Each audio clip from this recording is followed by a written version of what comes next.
Sa pagkupas ng rosas mong pisngi, ako'y nabahala. Biglang nahintakutan. Sinta, panahon ay si Judas na sa iyo'y pilit humalik at may daliri siyang isang lapirot sa mitsa. Palubog ang araw sa likod ng iyong mata.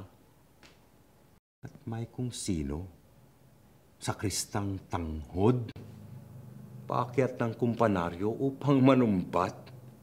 Agunyas, bagkus, alingay-ngay plegarya. Sabihing ayaw galugarin ang balisa. Ako ba'y dumukmo? Magkunot noon na lamang. Sa daluyong ng mga hagulhol, kasino ang hikbi? Gaano ang isang kandila?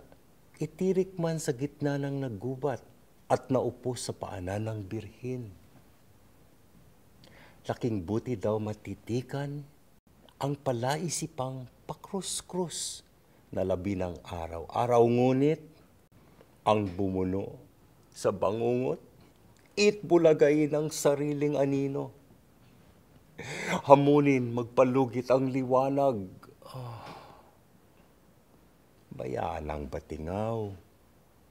Ako'y iyong kandungin.